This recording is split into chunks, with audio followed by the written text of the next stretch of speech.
Hello बच्चों। कैसे हो आप लोग? आई होप आप लोग अच्छे होंगे और मन लगा के पढ़ाई कर रहे होंगे। हम लोग क्लास 11th अकाउंट्स में आज एक नया चैप्टर शुरू कर रहे हैं। इसका नाम है प्रोविजन एंड रिजर्व। तो इस चैप्टर को मैंने दो क्लास में बांट दिया है। आज के क्लास में हम लोग प्रोविजन सीखने वाले हैं कि प्रोविजन क्या होते हैं, कौन कौन से क्यों बनाया जाता है, इसके बेनिफिट क्या है, एटसेट्रा एटसेट्रा। चलो हम लोग आज की क्लास शुरू करते हैं।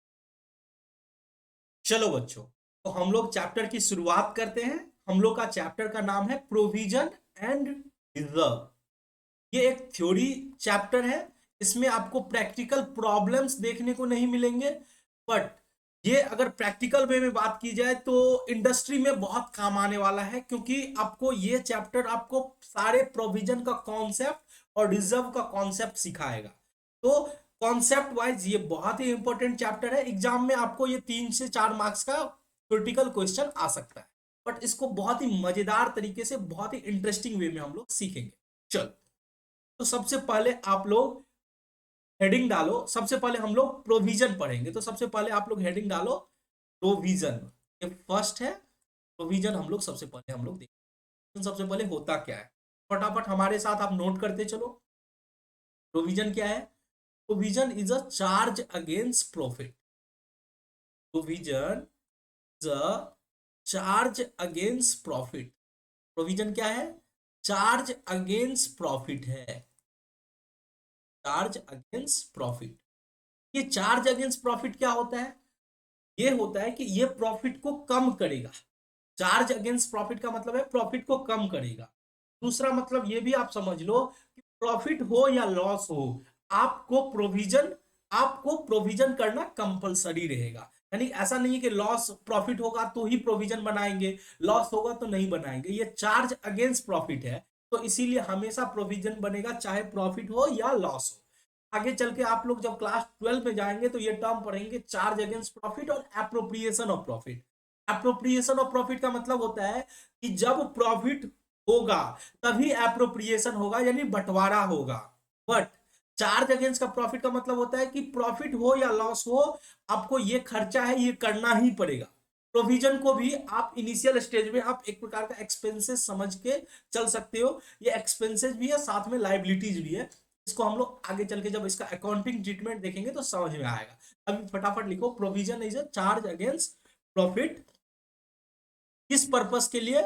For the purpose of for the purpose of for the purpose of providing any liabilities.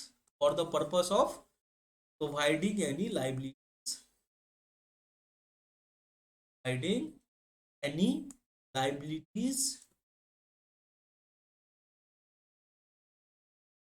और लॉस। अगर कोई लाइबिलिटीज है या कोई लॉस है, उसको उसके अगेंस्ट में हम प्रोविजन बनाते हैं। या फिर और और और reduction in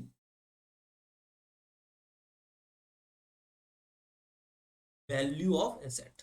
reduction in value of asset. अब यहां पे ध्यान से देखना, प्रोविजन क्या है? चार्ज अगेंस्ट प्रॉफिट है। किस पर्पस के लिए बनाते हैं? किसी लाइबिलिटीज को क्रिएट करने के लिए, या फिर किसी लॉस को कंपनसेट करने के लिए, या फिर किसी एसेट के वैल्यू को कम करने के लिए, एसेट के वैल्यू को रिड्यूस करने के लिए। ठीक है, ये बनाते हैं। बट इसमें खास बात क्या होती है? इसकी खास बात होती है कि अमाउंट इसका हमें पहले से पता नहीं रहता है, एकदम सर्टेन नहीं रहता कि इतना ही अमाउंट होगा। ठीक है, तो ये भी बात लिख लो। The amount of which the amount of which can not be determined. Amount of which can not be determined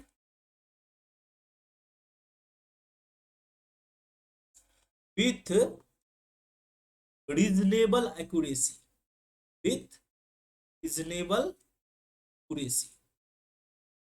मैंने क्या बोला? प्रोविजन क्या है? चार्ज अगेंस्ट प्रॉफिट है। किस लिए बनाया जाता है? तो मेनली बनाया जाता है लाइबिलिटीज और लॉस को प्रोवाइड करने के लिए, यानी लाइबिलिटीज को प्रोवाइड करने के लिए और लॉस को कंपनसेट करने के लिए, और किसी एसेट के वैल्यू को गिराने के लिए, रिड्यूस करने के लिए। और ये जो इसका जो हम प्रोविजन जो बनाते हैं फ्यूचर के लाइबिलिटीज के लिए, एसेट के वैल्यू को कम करने के लिए जो प्रोविजन बनाते हैं, उसका अमाउंट जो होता है ना, वो हम जो डिटरमाइन करते हैं, हमको पहले से पता नहीं रहता है उसका अमाउंट। हम उसको क्या करते हैं, कैलकुलेट करते हैं, बट 100% वो सही नहीं हो सकता है। तो यही बोला गया है कि the amount of which can not be determine with reasonable accuracy. Reasonable accuracy का मतलब ऐसा नहीं कि हमें पहले से अमाउंट पता रहता है और उसका प्रोविजन, अगर अगर पहले से हमें पता रहेगा कि फ्यूचर में ये लाइबिलिटीज होने वाला है, तो हम सीधे के सीधे लाइबिलिटीज क्यों नहीं बुक कर लेंगे जो प्रोविजन बनाएंगे। ठीक है, तो इसीलिए बोला गया है कि अगर हमें रीजनेबल एक्यूरेसी से वो अमाउंट पता नहीं रहता, इसीलिए हम प्रोविजन बनाते हैं। तो साथ में आप ये नोट भी लिख सकते हो, ये नोट नोट लिख लो। If any liabilities, if any liabilities, if any liabilities can be determined, if any liabilities can be determined with reasonable accuracy, with reasonable accuracy, यानी हम अगर किसी लाइबिलिटीज को पहले से एकदम अच्छे से रीजनेबल एक्यूरेसी से डिटरमाइन कर लेते हैं, तब उस केस में क्या होगा, हमें प्रोविजन बनाने की जरूरत नहीं है, तब हमें उसे लाइबिलिटीज में क्लासिफाई करना चाहिए। तो it must be classified as a liabilities, it must be classified as a liabilities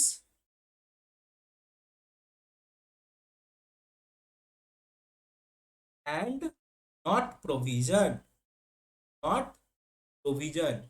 अब देखो ये बहुत बड़ा बात है, मैं इसलिए क्यों बोल रहा हूं कि ये बहुत बड़ा बात है, क्योंकि आपको यही जो बात है वो प्रोविजन को लाइबिलिटी से अलग करता है। ध्यान से सुनना, अगर हमें फ्यूचर में ये पता चल जाए कि ये लाइबिलिटीज होने वाला है और उसका अमाउंट भी हमें अच्छे से एक्यूरेटली पता चल जाए, तो हम प्रोविजन क्यों बनाएंगे? तब तो हमें लाइबिलिटीज के लिए बुक करना पड़ेगा। बट अगर हमें पहले से नहीं पता है कि कितना अमाउंट हमारा लाइबिलिटीज होने वाला है, हमारा कितना एसेट का वैल्यू घटने वाला है, फ्यूचर में कितना लॉस होने वाला है, ये हम जो है 100% प्रिडिक्ट नहीं कर सकते, हमें 100% एक्यूरेसी से पता नहीं चल पाता है। हम क्या करते हैं, चलो हम हमेशा जो है प्रूडेंस मेथड को फॉलो करते हैं, यानी हमेशा ट्रेडिशनल अप्रोच होता है कि फ्यूचर में होने वाले लॉस को हम अभी बुक कर लेते हैं। एग्जैक्ट अमाउंट नहीं पता है, बट एक एस्टिमेट लगा के हम प्रोविजन बना लेते हैं कि भाई फ्यूचर में अगर लॉस हो भी जाएगा, लाइबिलिटीज हो भी जाएगा, तो हमारे पास पहले से उसका पैसा पहले से अरेंज रहेगा, तो इसलिए हम प्रोविजन बनाते हैं। आई होप ये क्लियर हो गया कि जहां पे रीजनेबल एक्यूरेसी से हमें उसका अमाउंट पता है, तो फिर वहां पे हम प्रोविजन नहीं बनाएंगे, वहां पे क्या बनाएंगे, लाइबिलिटीज के रूप में उसे बुक कर लेंगे। प्रोविजन तो वहां बनाएंगे जिस जहां पे हमें एक्चुअल अमाउंट पता नहीं है कि फ्यूचर में कितना लॉस होने वाला है, फ्यूचर में कितनी लाइबिलिटीज होने वाली है, फ्यूचर में हमारा एसेट का वैल्यू कितना से गिरने वाला है। तो ऐसे केस में हम प्रोविजन बनाते हैं। प्रोविजन क्या है, चार्ज अगेंस्ट प्रॉफिट है। चार्ज अगेंस्ट का प्रॉफिट, इसका मतलब क्या हुआ, चार्ज अगेंस्ट प्रॉफिट का मतलब हुआ कि भाई साहब चाहे प्रॉफिट होगा चाहे लॉस होगा, प्रोविजन तो हम बनाएंगे ही, ये मैंडेटरी है। ठीक है, तो प्रोविजन का मतलब आई होप आपको समझ में आ गया होगा। चलो अब हम लोग कुछ एग्जांपल्स लिख लेते हैं कि कौन कौन से जनरली जो हमारे डे टू डे यूज में, हमारे बिजनेस में प्रोविजन होते हैं। तो एग्जांपल्स लिख लो फटाफट, examples of provision, examples of provision.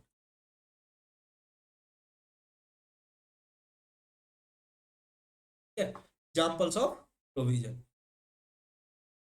जैसे कि provision for bad and doubtful debts, और बैड एंड डॉटफुल डेट्स,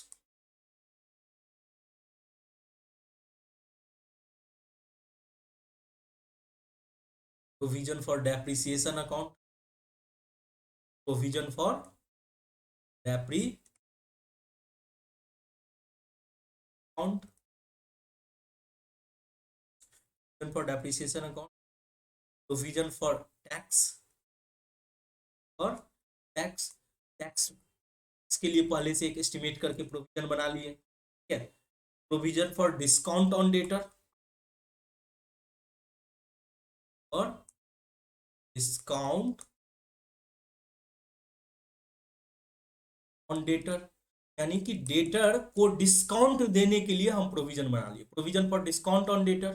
ठीक है, provision for fluctuation in investment, provision for fluctuation and investment, provision for fluctuation and investment, provision for repair and maintenance. अब sir क्या नाम याद रखना है सारा का सारा? नहीं, मैं आपको कुछ एग्जांपल्स दे रहा हूं, बस आपको समझना है। ठीक है, provision for repair and maintenance, repair and maintenance. अब देखो, मैं इसको अगर आसान भाषा में प्रोविजन समझाऊं ना, एक लाइन में अगर मैं बताऊं ना प्रोविजन क्या होता है, तो इसको हम बोल सकते हैं कि फ्यूचर में कोई नुकसान वाला होने वाला है। क्या बोल रहा हूं? फ्यूचर में कोई नुकसान होने वाला है, कोई नुकसान, कोई नुकसान। ठीक है, या कोई लाइबिलिटीज, कोई नुकसान या कोई लाइबिलिटीज। ठीक है, या एसेट के वैल्यू में कमी। आप ये भी बोल सकते हैं कोई नुकसान होने वाला है, कोई लाइबिलिटीज होने वाला आने वाला है, या एसेट के वैल्यू में कमी होने वाला है, एसेट के वैल्यू में कमी।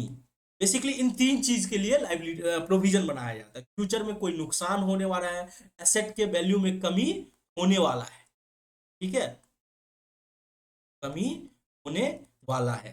ठीक है, तो अगर फ्यूचर के बारे में हमें पता, थोड़ा भी पता चलता है कि फ्यूचर में कोई नुकसान होने वाला है, कोई लाइबिलिटीज आने वाला है, कोई एसेट के वैल्यू में कमी होने वाला है। ठीक है, अब वो उस अमाउंट का, अमाउंट हम उसके लिए, अब एग्जैक्ट अमाउंट हमें पता, ध्यान से सुनना, फ्यूचर में कोई नुकसान, लाइबिलिटीज, एसेट के वैल्यू में कमी होने वाला है। अगर हमें इसका एग्जैक्ट अमाउंट पता चल जाए, क्या पता चल जाए? एग्जैक्ट अमाउंट, कितना का नुकसान होने वाला है। तो भाई साहब, अगर तुमको पहले से पता चल गया कि इतना का नुकसान होने वाला है, तो फिर लाइबिलिटीज बुक कर लो ना। क्या बुक कर लो? उसके लिए लाइबिलिटीज बुक कर लो ना। बट अगर तुम्हें ये नहीं पता चल रहा है कि फ्यूचर में कितना का नुकसान होने वाला है, बस ये पता चल रहा है कि फ्यूचर में नुकसान होने वाला है, बट एग्जैक्ट अमाउंट नहीं पता चल रहा है, उस केस में आप क्या करोगे? उस केस में सर हम लोग एक एस्टिमेट लगाएंगे, एक अमाउंट को एस्टिमेट करेंगे। क्या करेंगे? एक अमाउंट को एस्टिमेट करेंगे। तो अगर हम अमाउंट को एस्टिमेट करते हैं, तो उस केस में एग्जैक्ट अमाउंट तो हमें पता नहीं है, तो उस अमाउंट एस्टिमेट करने के लिए, उस अमाउंट, एस्टिमेटेड अमाउंट का हम लोग क्या करेंगे? प्रोविजन बनाएंगे। क्या बनाएंगे? प्रोविजन बनाएंगे। होप आपको समझ में आ गया होगा। अगर एग्जैक्ट अमाउंट आता है तो हम लाइबिलिटीज बुक कर लेते हैं, और फ्यूचर में होने वाला लाइबिलिटीज या कोई नुकसान या एसेट के वैल्यू में कमी का हमें अंदाजा लगाना होता है, एक्चुअल अमाउंट पता नहीं रहता, तो हम प्रोविजन बनाते हैं। ठीक है, अब इसके लिए इस कॉन्सेप्ट को बोला जाता है, ये जो किस प्रिंसिपल पर बनता है, अगर हम ये बात करें कि ये जो हम प्रोविजन बनाते हैं पहले फ्यूचर, फ्यूचर में होने वाले घटना को हम अभी बता रहे हैं, किस किस अकाउंटिंग प्रिंसिपल को यूज कर रहे हैं। तो हम लोग जो यहाँ पे अकाउंटिंग प्रिंसिपल यूज कर रहे हैं, अकाउंटिंग प्रिंसिपल जो यूज कर रहे हैं, वो है प्रूडेंस, प्रूडेंस अकाउंटिंग प्रिंसिपल। इसको क्या बोला जाता है? प्रूडेंस। ठीक है, आप इसको कंजर्वेटिव अप्रोच भी बोल सकते हो। उसको क्या बोल सकते हो? Conservative approach, conservative approach. ठीक है, अब कभी कभी आपने सुना होगा कि तुम कितने कंजर्वेटिव हो, कितने कंजर्वेटिव हो, इसका मतलब क्या हो रहा है? तुम फ्यूचर में होने वाले घटना को अभी से, उसके बारे में पहले अभी से सोच रहे हो, अभी से टेंशन ले रहे हो, यानी उसके लिए अभी से लाइबिलिटीज बुक कर रहे हो, अभी से प्रोविजन क्रिएट कर रहे हो। ये ऐसा इसलिए कर रहे हैं कि देखो, अचानक से फ्यूचर में कोई घटना हुआ और हमें अभी से पता है कि फ्यूचर में कुछ होने वाला है, और अचानक से होगा तो मेरा बिजनेस तो ठप हो जाएगा। इसीलिए क्यों ना अभी से हम कुछ अमाउंट बचा के रखे उस फ्यूचर में होने वाले लाइबिलिटीज के लिए। ठीक है, तो आई होप आपको प्रोविजन अच्छे से समझ में आ गया होगा कि प्रोविजन होता क्या है। फ्यूचर में होने वाला कोई भी लाइबिलिटीज, फ्यूचर में होने वाला कोई भी नुकसान, फ्यूचर में होने वाला कोई भी एसेट के वैल्यू में कमी, उसके लिए अगर हम कुछ अंदाजा लगाते अमाउंट का कि इतना होने वाला है, तो उसके लिए हम प्रोविजन बनाते हैं। अगर हमें पहले से एग्जैक्ट अमाउंट पता चल जाए तो उसके लिए हम प्रोविजन नहीं बनाएंगे, लाइबिलिटीज बुक। आई होप आप क्लियर हो गए। चलो बच्चों, अब हम लोग बात करते हैं फीचर्स ऑफ प्रोविजन। फीचर्स का मतलब होता है कि क्या क्या खासियत है। आप फीचर्स को कैरेक्टरिस्टिक्स भी बोल सकते हैं। क्या बोलेंगे? कैरेक्टरिस्टिक्स। ठीक है, ऑफ प्रोविजन, यानी प्रोविजन का जो मेन फीचर्स है वो क्या क्या है। अब हिंदी में अगर बोले तो इसे विशेषता बोला जाता है कि प्रोविजन का क्या क्या विशेषताएं हैं। ठीक है, चलो अब एक एक करके बात करते हैं। प्रोविजन क्या है? चार्ज अगेंस्ट प्रॉफिट है। Provision is a charge against profit, is a charge against profit.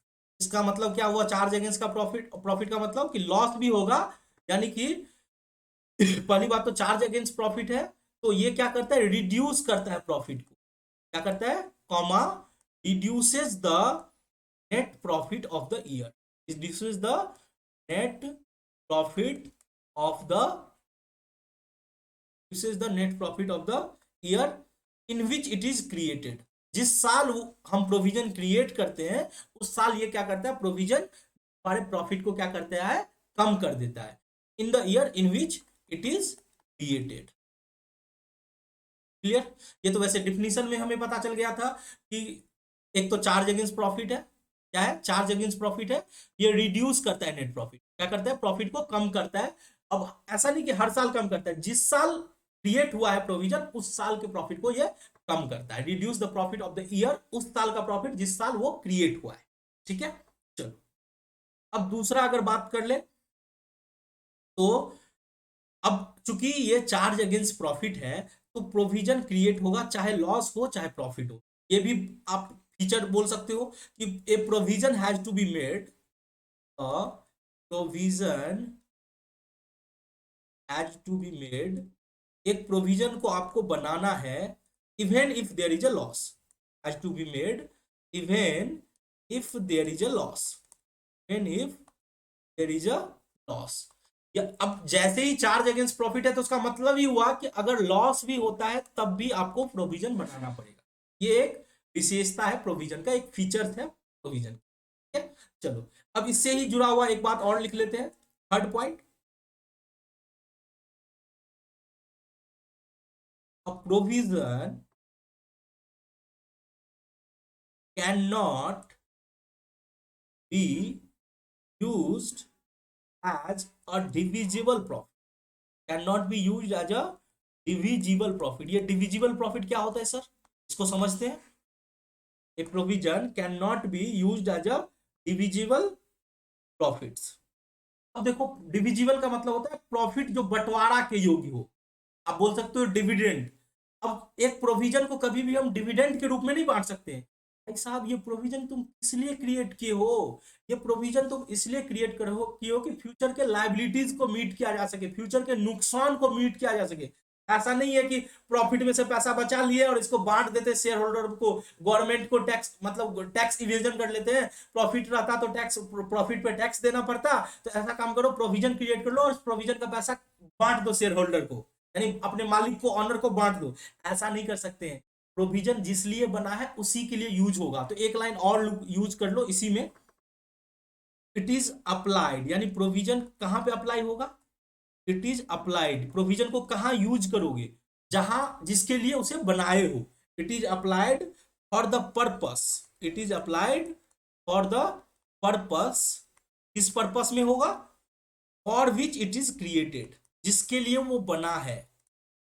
For which it is created, for which it is created. आप अगर इसे हिंदी में लिखो तो आप लिख सकते हो, प्रोविजन को, प्रोविजन को कभी भी बांट नहीं सकते, कभी भी बांट नहीं सकते। किसको? अपने ऑनर को कभी भी बांट नहीं सकते हैं, शेयर होल्डर को। शेयर होल्डर बोलो या ऑनर को, कभी भी बांट नहीं सकते हैं ऑनर को। इसका यूज, इसका यूज क्या जा इसका यूज उसके लिए किया जाता है जिसके लिए वो बना है। उसके लिए किया जाता है जिसके लिए वो बना है, जिसके लिए वो बना है। ठीक है, अब मैं ये क्या बोल रहा हूं, जिसके लिए वो बना है। अब मान के चलो कोई प्रोविजन बना है डेटर को डिस्काउंट देने के लिए, तो उसी के लिए यूज होगा। अगर कोई प्रोविजन बना है बैड एंड डॉटफुल डेट्स के लिए, तो बैड एंड डॉटफुल डेट्स के लिए ही यूज हुआ होगा। अगर कोई प्रोविजन बना है टैक्स के लिए, तो टैक्स के लिए यूज होगा। ऐसा नहीं कि प्रोविजन को हमने बना लिया और उसे हम अपने ऑनर को बांट देते हैं, ठीक है, उसको डिस्ट्रीब्यूट कर देते हैं एज ए डिविडेंड, तो वो नहीं कर सकते हैं। आई होप आप क्लियर हो गए होंगे। चलो, अब फोर्थ पॉइंट लोग नोट कर लेते हैं कि प्रोविजन बनाते कैसे हैं। अब सिंपल सी बात है, प्रोविजन बनाते हैं फ्यूचर के लाइबिलिटीज के लिए हमें पैसा चाहिए। फ्यूचर के लाइबिलिटी या फ्यूचर को नुकसान होने के लिए पैसा चाहिए। और हम क्या करते हैं कि हम इस प्रोविजन को खर्चा के रूप में दिखाते हैं। ठीक है, हम पीएल को कम कर देते हैं, प्रॉफिट को कम कर देते हैं। एक आप बोल सकते हो कि ऐसा खर्चा जो हुआ ही नहीं है। नॉर्मली क्या होता है, स्टाफ को सैलरी पेमेंट करते हैं, खर्चा बुक करते हैं, ठीक है, रेंट पेमेंट करते हैं, खर्चा बुक करते हैं। बट जब हम प्रोविजन को बुक करते हैं, एक्सपेंसेज, हम जब बोलते हैं कि पीएल को कम करो, प्रॉफिट को कम करो, जबकि एक्चुअल में खर्चा तो हुआ नहीं है। हम मान के चलो, हमारा मान के चलते हैं, एक एग्जांपल देते हैं कि चलो हमारा इतना प्रॉफिट हुआ, ठीक है। अब इस प्रॉफिट में से हम कुछ हिस्सा क्या करते हैं, निकाल लेते हैं। हम बोलते हैं कि ये खर्चा है, एक्चुअल में हमारे पॉकेट से पैसा नहीं जा रहा, उस पैसा को हम अपने पॉकेट में रख लेते हैं कि फ्यूचर में जो लाइबिलिटीज होगा उसको मीट आउट किया जा सकेगा। ठीक है, यानी यहां एक्चुअल में आपका कोई पेमेंट नहीं हो रहा है, आप क्या कर रहे हो, पैसा प्रॉफिट में से निकाल के अपने पॉकेट में रख रहे हो और बोल रहे हो कि ये खर्चा। ठीक है, तो आप ये लिख लो, provision is created, provision is created. कैसे प्रोविजन क्रिएट होता है, सिंपल सी बात है, पीएल अकाउंट को डेबिट करके, यानी पीएल अकाउंट को कम करके। पीएल का बैलेंस क्या होता है, प्रॉफिट का बैलेंस क्रेडिट होता है, उसको डेबिट कर दो तो प्रॉफिट अपने आप कम हो जाएगा। तो provision is created by debiting the PNL, by debiting the PNL account. PL account को डेबिट करके हम प्रोविजन क्रिएट कर लेते हैं। ठीक है,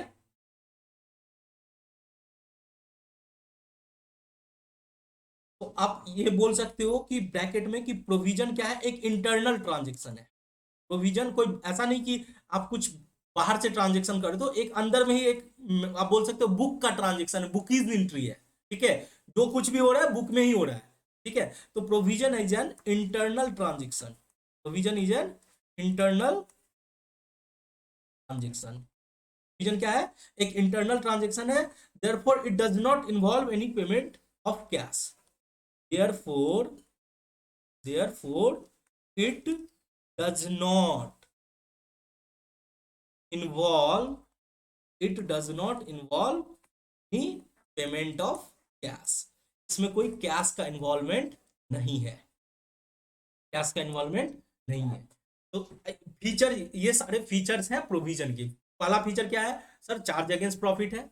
ये प्रॉफिट को कम करता है, जिस साल वो बनता है उस साल के प्रॉफिट को कम कर देता है। इसीलिए जब प्रोविजन क्रिएट करते हैं तो हम पीएनएल अकाउंट को डेबिट करते हैं। ठीक है, प्रोविजन हमें बनाना पड़ता है, चाहे प्रॉफिट हो या लॉस हो। लॉस भी होता है तो प्रोविजन बनाता है। प्रोविजन को हम कभी भी डिविजल प्रॉफिट के रूप में बांट नहीं सकते हैं, ये उसी के लिए काम आता है जिसके लिए वो उसमें बनाया गया है। ठीक है, चलो, और प्रोविजन एक इंटरनल ट्रांजेक्शन है, इस प्रोविजन में कभी भी पेमेंट का इन्वॉल्वमेंट होता है नहीं होता है, कैश का इन्वॉल्वमेंट नहीं होता है। चलो, आई होप आपको फीचर अच्छे से समझ में आ गया हो।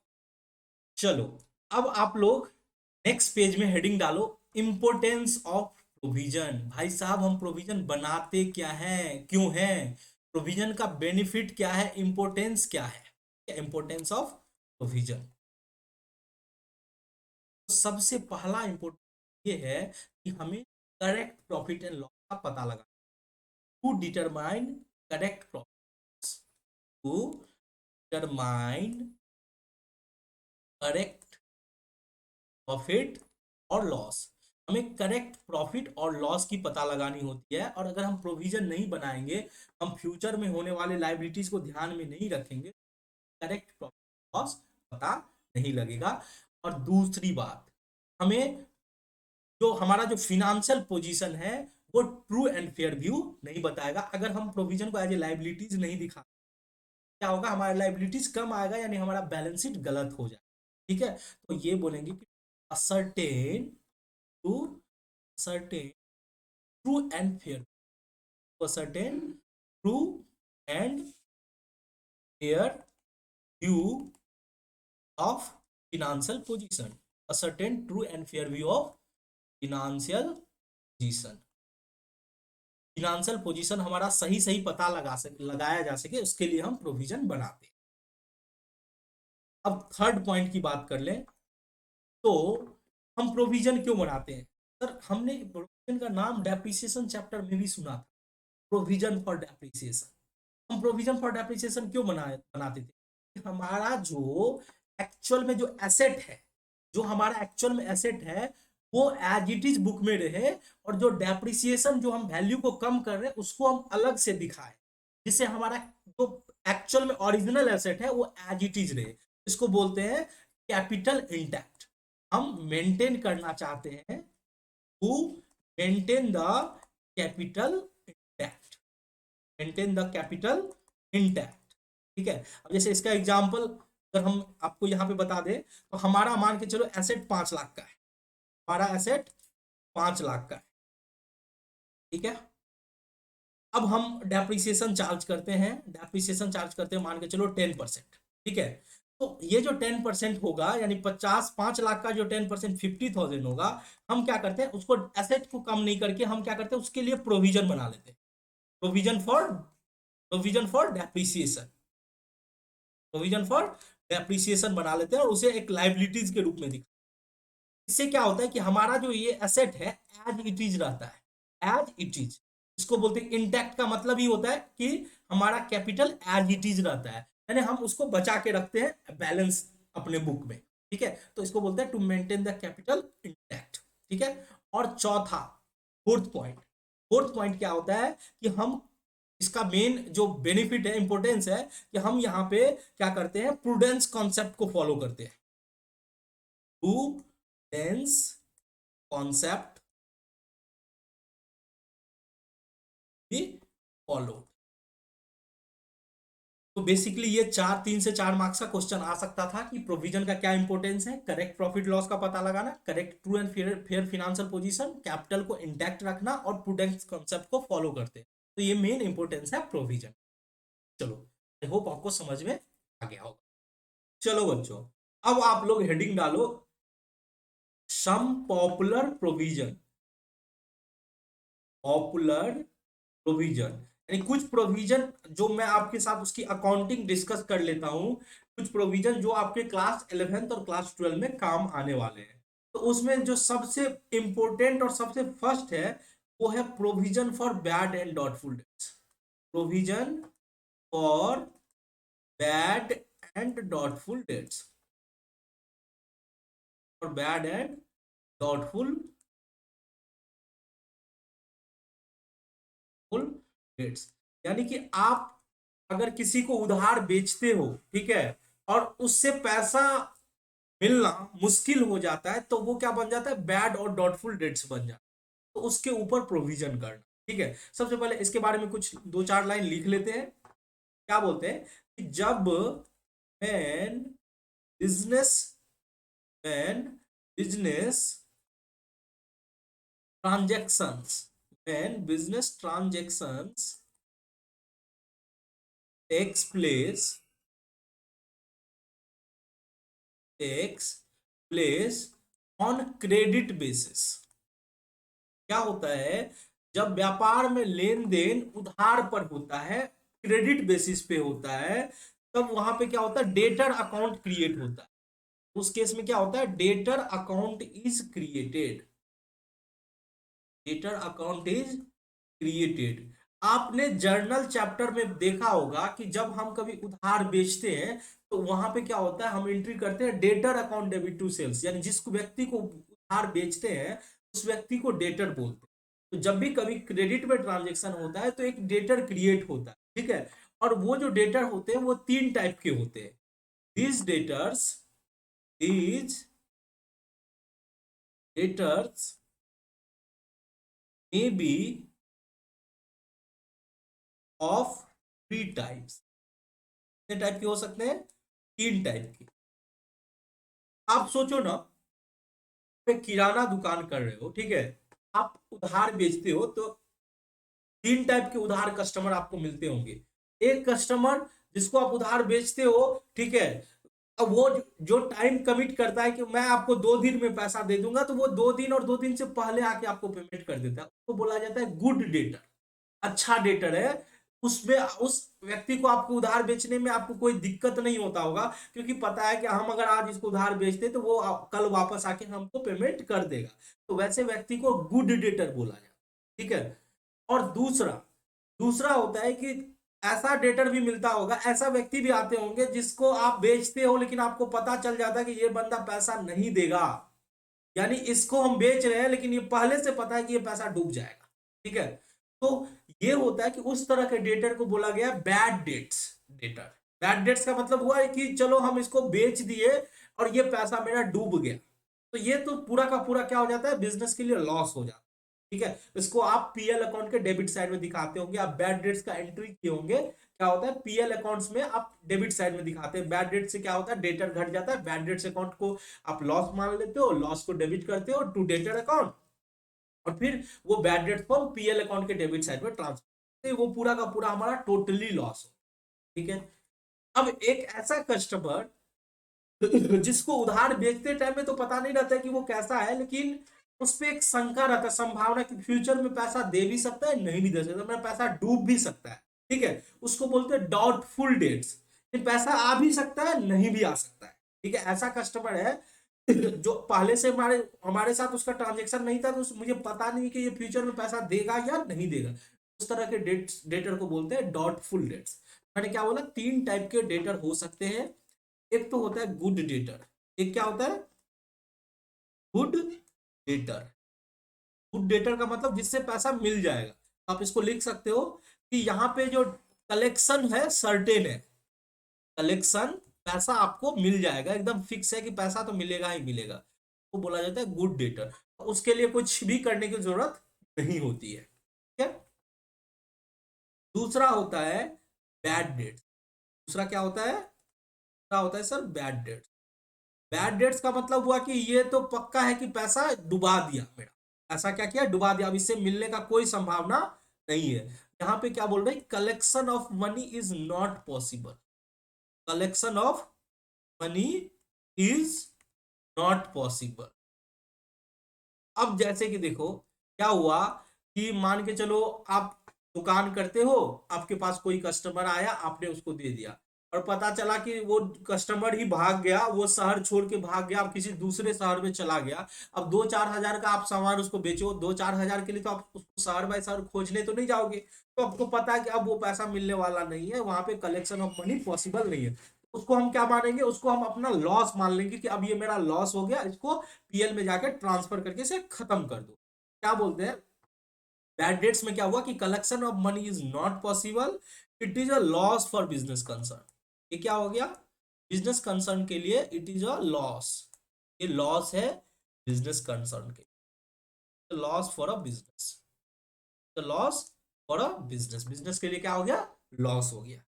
अब बात कर लेते थर्ड पॉइंट। थर्ड पॉइंट को बोलते हैं डाउटफुल। अब देखो, गुड डेटर तो कोई दिक्कत नहीं, उससे पैसा आना है, बैड डेट्स में डूब गया पैसा। अब जो सर्टेन है, जो सर्टेन है यानी होना ही है, तय है, तो उसके लिए प्रोविजन नहीं बनता है, उसको आप लॉस के रूप में आप ट्रीट करो, उसे पीएल अकाउंट में सीधे के सीधे डेबिट कर दो। अब तीसरा जो होता है वो होता है डाउटफुल। तीसरा क्या है, डाउटफुल डेट्स। डाउटफुल, ये क्या होता है, डॉटफुल डेट्स का मतलब वो डेटर जो पे भी कर सकता है, नहीं भी पे कर सकता है। Those debtors, those debtors who may who may पे हु मे पे but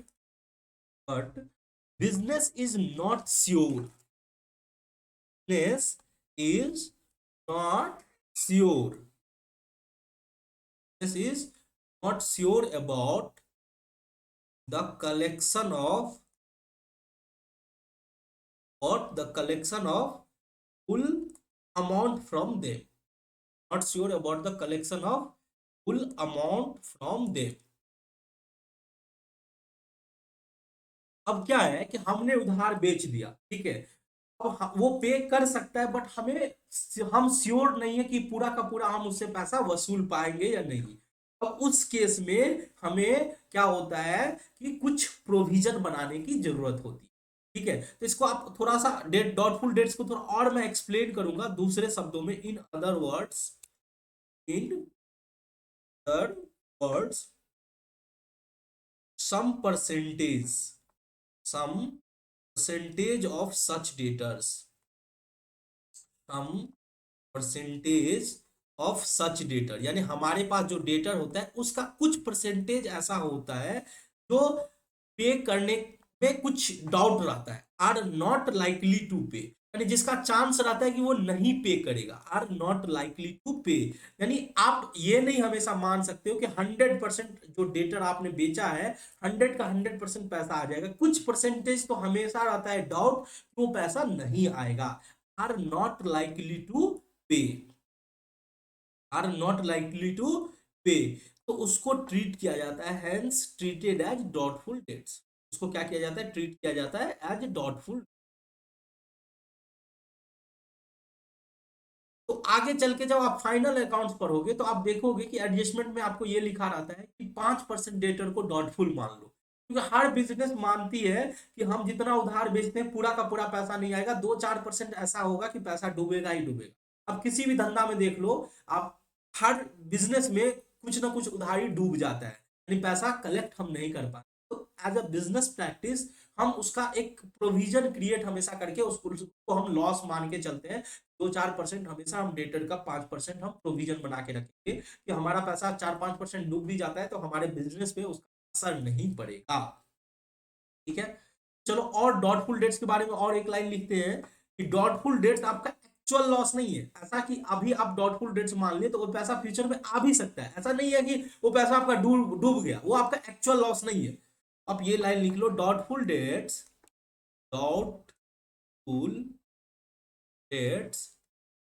are not actual losses, are not actual losses, वो आपका एक्चुअल लॉस नहीं है, are not actual losses, but it is expected losses, future में लगता है कि फ्यूचर में ये हो सकता है, but it is expected losses, expected losses, hence provision is required for doubtful debts. Doubtful debts actual loss नहीं है, एक्सपेक्टेड लॉस है, फ्यूचर में होने वाला है, इसीलिए क्या करना पड़ेगा, प्रोविजन चाहिए, provision is required for doubtful debts, provision is required for doubtful. अब देखो प्रोविजन फॉर डॉटफुल डेट्स का दूसरा नाम है provision for bad and doubtful debts, ठीक है। तो अब आप नेक्स्ट पेज में, ठीक है, नेक्स्ट पेज में आप हेडिंग डालो, how to calculate provision for bad and doubtful debts, how to calculate, how to calculate provision for bad and doubtful debts, कैसे बैड एंड डॉटफुल डेट्स आप क्रिएट करो, how to create provision bad and doubtful debts. अब देखो provision for bad और doubtful debts का calculation करने का formula है, provision for bad and doubtful debts को हम लोग बोल देंगे प्रोविजन फॉर पीबीडी, क्या, provision for bad and doubtful debts, ठीक है। अब पीबीडी कैसे निकालेंगे, provision for bad and PBDD भी आप बोल सकते हो, provision for bad and doubtful debts, तो वो कैसे निकलेगा, तो आपका जितना डेटर होगा, आपका जितना डेटर होगा, यानी आप बोल सकते हो टोटल डेटर में से जो पैसा आपका एक्चुअल में डूब गया है, यानी जिसको आप बैड डेट्स बोलते हो, ठीक है। हमने यहां देखा कि जो आपका बैड डेट्स है, यानी जो पैसा क्लियर है कि वो पैसा डूब गया, अब वो पैसा आने वाला नहीं है, तो बोलते हैं बैड डेट्स। तो उस टोटल डेटर में से क्या करो, आप बैड डेट्स को घटा, टोटल डेटर में से बैड डेट्स को क्या करो, घटा लो, माइनस कर लो, ठीक है। और उसके ऊपर रेट लगाओ, उसके ऊपर रेट लगाओ, तो इनटू रेट रेट का जो भी परसेंटेज है 5%, 10% जो भी आपका बना रहा है, डिवाइड बाय 100। ठीक है, वो रेट का परसेंटेज हो जाएगा, डिवाइड बाय 100 हो जाएगा। यानी अगर आपको मान के चलो बोला जा रहा है कि आपको 5% डेटर पे 5% प्रोविजन बनाना है for bad and doubtful debts, तो आप देखोगे कि आपका डेटर कितना है। मान के चलो आपका डेटर 10,000 था, और उसमें से आपको क्वेश्चन पहले से बोलता है कि आपका पहले से पैसा डूब गया है, जो एक्चुअल में डूब गया है उसको बोलते हैं बैड डेट्स। अब वो ऑलरेडी डूब चुका है, मान के चलो 200 रुपया ऑलरेडी डूब चुका है, तो वो 200 पहले माइनस करोगे, और 5% जो रेट है, जो रेट बोला है जिस रेट पे, उस रेट पे इंटू मल्टीप्लाई करोगे, डिवाइड बाय 100 करोगे, तो उतना से आपका provision for bad and doubtful debts आप उतना से क्रिएट कर लोगे। अब ये आपको इसका प्रैक्टिकल प्रॉब्लम आपको इस चैप्टर में नहीं, जब फाइनल अकाउंट बनाओगे तो आपको उस चैप्टर में देखने को मिलेगा। इस पे हम लोग स्पेसिफिकली डिस्कस करेंगे, बट अभी आपको थोड़ा बहुत क्लैरिटी मिल गया होगा कि प्रोविजन कैसे बनाया जाता है। ठीक है, प्रोविजन हमेशा याद रखना। देखो, अगर हमको पहले से कोई चीज पता चल जाता है कि इतना का लॉस होने वाला है या इतना का लाइबिलिटीज आने वाला है, तो उसके लिए हम प्रोविजन नहीं बनाएंगे, उसके लिए लाइबिलिटीज बुक करेंगे। ये हम ऑलरेडी बता चुके हैं। जो अनसर्टेन रहता है कि फ्यूचर में कितना का लॉस होगा, उसके लिए हम प्रोविजन करेंगे। ठीक है, चलो अब सर फटाफट ये भी बता दो कि इसका अकाउंटिंग ट्रीटमेंट क्या होगा। अकाउंटिंग ट्रीटमेंट हम लोग क्या करने वाले हैं प्रोविजन फॉर बैड डेट्स का। अकाउंटिंग ट्रीटमेंट, अकाउंटिंग ट्रीटमेंट में सबसे पहले ये बात कर लेते हैं कि इसका जर्नल एंट्री क्या होता है। तो देखो, ये प्रोविजन बनता है पीएल अकाउंट के थ्रू। इस प्रोविजन से क्या होता है कि आप पीएल अकाउंट के डेबिट में दिखाते हो, यानी आप एक प्रकार से आप समझो तो खर्चा के रूप में दिखा दो कि हम अभी इसको खर्चा के रूप में बुक कर लेते हैं। ठीक है, तो इसके लिए एंट्री करते हो पीएल अकाउंट के डेबिट साइड में, आप इसे दिखाते हो PL account debit to provision for bad and doubtful debts, PBDD, provision for bad and doubtful debts account, इसे हम पीएल अकाउंट में दिखाते हैं। ठीक है, अब चूंकि ये एडजस्टमेंट का पार्ट रहता है, तो क्या ये केवल पीएल अकाउंट में नहीं जाएगा, साथ में ये डेटर में से भी तो कम होगा, डेटर से भी तो इसको कम करके दिखाएंगे। तो जब इसका फाइनल अकाउंट में इसका ट्रीटमेंट होता है, ठीक है, अब जब हम फाइनल अकाउंट बनाएंगे ना, फाइनल अकाउंट फिनेंशियल स्टेटमेंट जब बनाएंगे, तो उसमें कैसे दिखाएंगे। फाइनल अकाउंट में तो सर एक पीएनएल अकाउंट बनता है, पीएनएल अकाउंट बनता है। पीएनएल अकाउंट का एक डेबिट साइड होता है, दूसरा क्या होता है, क्रेडिट साइड होता है। ये तो आपको पता होगा कि डेबिट साइड और क्रेडिट साइड। हम इसको डेबिट साइड में दिखाएंगे, खर्चा के रूप में दिखाएंगे, to provision for bad and doubt, for bad and doubtful. इसे क्या किया, खर्चा के रूप में दिखा पीएल अकाउंट के डेबिट साइड में। दूसरा, ये बैलेंस शीट में भी तो जाएगा। बैलेंस शीट में कहा जाएगा सर, बैलेंस शीट में ये डेटर में से दिखे घटेगा, डेटर में से क्या होगा, माइनस हो जाएगा। ठीक है, इसका एक बैलेंस शीट का भी एक फॉर्मेट बना देता हूं। एक साइड हो गया capital and liabilities, capital and liabilities, और दूसरा साइड हो जाता है एसेट साइड। ये क्या होगा, आपके पास दो ऑप्शन हुआ है, या तो आप एक लाइबिलिटी साइड में दिखा सकते हो, या फिर आप क्या करो, डेटर में से, मैं क्या बोल रहा हूं, डेटर में से जो भी आपका फुल अमाउंट ऑफ डेटर होगा, उसमें से आप इस प्रोविजन को माइनस करोगे, provision for bad and doubtful debts, provision for bad and doubtful, इसको क्या करोगे, माइनस करोगे, और जो नेट होगा उस डेटर को बैलेंस शीट के एसेट साइड में आप तो इस तरह से हम ट्रीटमेंट करते हैं provision for bad and doubtful debts. वैसे आप एक बात समझ लो, कोई भी प्रोविजन होगा, एक तो वो पीएल अकाउंट में जाएगा डेबिट साइड में, और दूसरा वो बैलेंस शीट के लाइबिलिटीज साइड में जाएगा। सर इसे एसेट साइड में क्यों दिखा रहे हो, देखो बाबू, एसेट को एसेट के माइनस साइड में दिखा रहे हैं, माइनस करके दिखा रहे हैं, एसेट को माइनस करके दिखा रहे हैं। आप चाहो तो provision for bad and doubtful debts को लाइबिलिटीज में भी दिखा सकते हो। क्योंकि हम डेटर से इसलिए माइनस कर रहे हैं क्योंकि ये डेटर से संबंधित है, तो हम बोलते हैं कि डेटर को ही कम करके दिखा। लेकिन कोई भी प्रोविजन होता है तो एक प्रकार का लाइबिलिटीज होता है, ये भी जो प्रोविजन है एक प्रकार का लाइबिलिटीज ही है, इसीलिए हम डेटा एसेट को कम करके। ठीक है, आई होप ये आपको provision for bad and doubtful debts clear हो गया। ठीक है, चलो बच्चों, अब हम लोग दूसरा प्रोविजन एक डिस्कस कर लेते हैं। दूसरा प्रोविजन है provision for discount on debtor. ये भी डेटर से ही संबंधित होता है। ये दो बहुत ही पॉपुलर है, इसीलिए मैंने सोचा कि आपको इसको इसका अकाउंटिंग ट्रीटमेंट बता दूं।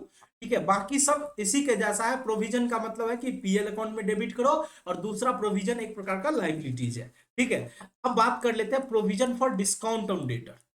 डिस्काउंट ऑन डेटर, जब भी हम उधार बेचते हैं अपने डेटर को, तो वहां पे हम एक प्रॉमिस भी करते हैं कि अगर आप टाइम पे पेमेंट कर देते हो तो हम आपको कुछ कैश डिस्काउंट देंगे। ठीक है, अगर मैंने जैसे मैं बोला कि डेटर को कि अगर आप 30 डेज के अंदर पेमेंट कर देते हो, मैंने अभी आपको उधार बेच रहा हूं, अगर आप 30 डेज के अंदर पेमेंट कर देते हो तो आपको 2% कैश डिस्काउंट मिल जाएगा। आप अगर 60 डेज के अंदर पेमेंट कर देते हो तो आपको 1% डिस्काउंट मिलेगा। तो इस तरह से हम बना देते हैं कि आप अगर इतना दिन के अंदर पेमेंट कर देते हो तो आपको डिस्काउंट मिलेगा। अब बताओ, जब हम बेचते हैं उस टाइम में तो हमको पता नहीं चलता कि हमारा डेटर कब पेमेंट करेगा। हो सकता है वो 30 दिन के अंदर पेमेंट करे, हो सकता है वो 60 डेज के अंदर पड़े, या हो सकता है वो 90 डेज के बाद करे, यानी उसको कोई डिस्काउंट ना देना पड़े।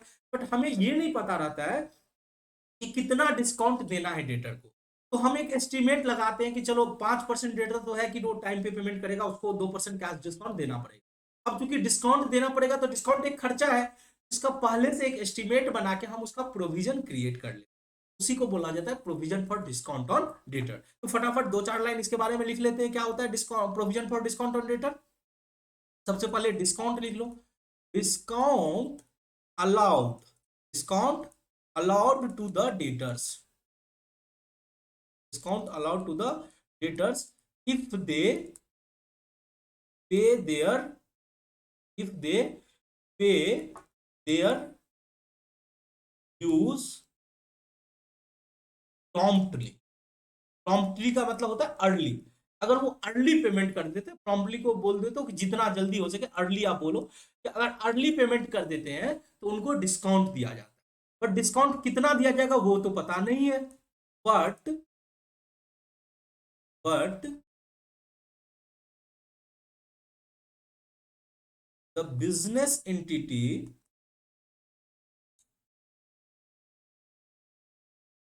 does not know, उनको तो पता ही नहीं रहता है कि कितना देना है। does not know how much discount, how much discount will have to allow to its debtor, how much discount will have to allow to its debtor। अब कितना डिस्काउंट देना है अपने डेटर को वो तो पता नहीं है अभी। इन सब्सिक्वेंट ईयर, आने वाले सालों में, इन सब्सिक्वेंट ईयर,